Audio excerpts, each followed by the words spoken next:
आज एजुकेशन को लेकर काफ़ी मुद्दा जो है वो सदन में गूंजा है कि कुछ स्कूल बंद किए जा रहे हैं। शिक्षा मंत्री ने बयान दिया है कि आगे जेबीटी टीचर्स की ज़रूरत ही नहीं रहेगी।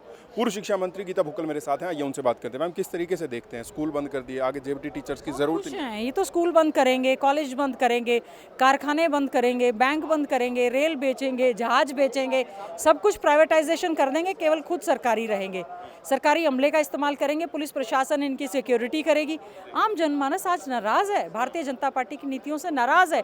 इसी वजह से मैंने आज विधानसभा में प्रयास किया कि मुख्यमंत्री जी ने स्वयं 1057 स्कूलों को बंद करने का काम किया। मैंने उनको ये कहा 20 साल से ज़्यादा लगता है किसी भी स्कूल को चलाने में। मतलब आप जो है 14,000 हमारे पास स्कूल हैं, उसमें से आप 1100 के करीब स्कूल एक कलम से बंद कर देंगे। पिछली साल इन्होंने 432 साइंस और कॉमर्स के स्कूल बंद कर दिए और कारण लिखा non availability of PGT teachers. आप भर्ती क्यों नहीं कर रहे?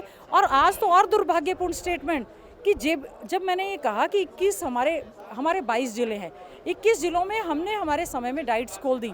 भारत सरकार से मुश्किल से हम लोग डाइट लेकर आते हैं, district institute of teacher training. उसमें हमारा एक आम बच्चा, गरीब बच्चा, आम क्यों, जनरल, अच्छी कास्ट, अच्छा बच्चा सरकारी इंस्टीट्यूट में पढ़ने की अपनी वैल्यू है।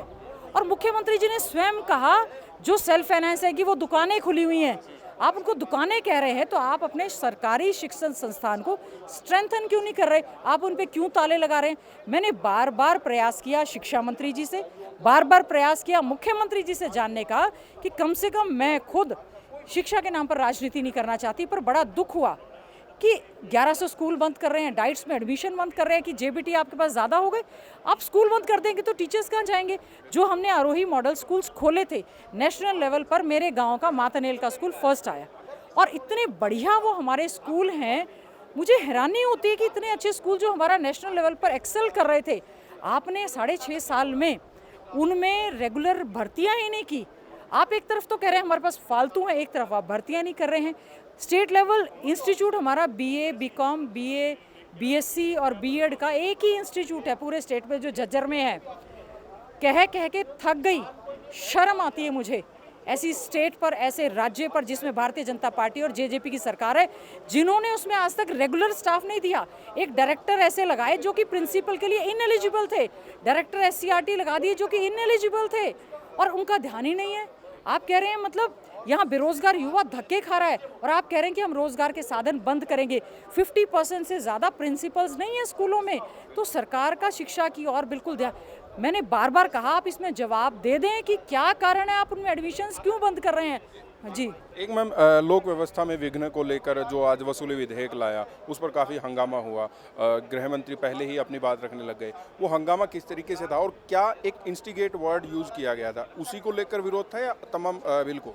देखिए, जब ये बजट सत्र शुरू हुआ, हम 3 काले कृषि कानूनों के खिलाफ हमने अपना सत्र की शुरुआत हुई और हमने कहा कि किसानों के, कृषि प्रधान प्रदेश और कृषि प्रधान देश में किसान हमारा आंदोलनरत है, उनकी बात को आप सुने उस चीज़। और आज चौथा कानून हरियाणा की विधानसभा में धक्के से, जिस तरह से धक्के से अध्यादेश लाए गए थे, धक्के से राज्यसभा में, लोकसभा में कानून पास हुआ, आज धक्के से विरोध के बावजूद इस कानून को लेकर आए हैं कि damage of the property.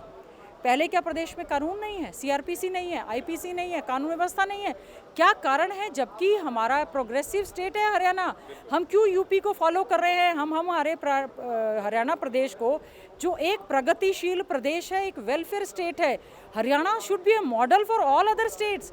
Y we are following UP and Bihar? वहाँ पे गुंडागर्दी या कुछ होता है, हमारे यहाँ तो बड़ा पीसफुल स्टेट है। और हमने ये कहा कि ये सही समय नहीं है, ये समय सही नहीं है, क्योंकि इस समय जो है ये आंदोलन चल रहे हैं, आप उसको दबाने के लिए आप ये प्रयास कर रहे हैं। अगर आपको लगता है आप सिलेक्ट कमेटी को भेज दें, इंस्टिगेट कर, आप मान लीजिए, आपको अच्छे से याद होगा खुड्डन गांव का हमारा एक मंजीत पूनिया पत्रकार, उस पर मनदीप पूनिया, उसके साथ क्या हुआ, और बहुत से पत्रकारों के ऊपर दबाव बनाकर केस बनाने का काम इन्होंने किया। बहुत सी स्वयंसेवी संस्थाएं, सामाजिक संस्थाएं, सोशल एक्टिविस्ट, उनको नोटिस भेज के उनको प्रताड़ित करने का काम किया। बहुत सारे किसान मेरे क्षेत्र के, हरियाणा के और मेरे झज्जर के बहुत सारे किसान ऐसे हैं जिनके ऊपर मुकदमे बनाकर आपने जेल में डालने का काम किया। तो क्या ये सही समय है? जब आप प्रदेश में निकल नहीं पा रहे, आप ऐसे कानून लेकर आ रहे हो? आप तो पुलिस प्रोटेक्शन केवल अपने लिए चाह रहे हो, आम जनमानस का बुरा हाल है, क्राइम लगातार बढ़ रहा है, सरकार का इस और ध्यान नहीं है। और आज तो मैं सबसे ज़्यादा दुखी हूँ कि जब इतने सारे शिक्षा के मंदिरों को बंद कर रहे हैं, तो मैं वाकई कहती हूँ अंतर्राष्ट्रीय लेवल पर सरस्वती दिवस, लुप्त होती सरस्वती को मनाने का कोई औचित्य नहीं है कि अगर आप शिक्षा के मंदिरों को सेफ्टी एंड सिक्योरिटी नहीं दे पाएंगे और अगर आप इसी तरह से ताले लगाएंगे, तो इस बात का मुझे बहुत ज़्यादा बेहद दुख है। बहुत बहुत शुक्रिया। तो पूर्व शिक्षा मंत्री गीता भुक्कल मेरे साथ थी और उन्होंने शिक्षा व्यवस्था को लेकर जिस तरीके से स्कूल बंद हो रहे हैं उसको लेकर काफ़ी विरोध जताया और जो वसूली विधेयक है उसको लेकर भी नाराजगी जताई। मैं हूं देवेंद्र, कैमरा के पीछे मेरे सहयोगी अमनदीप सिंह। नमस्कार।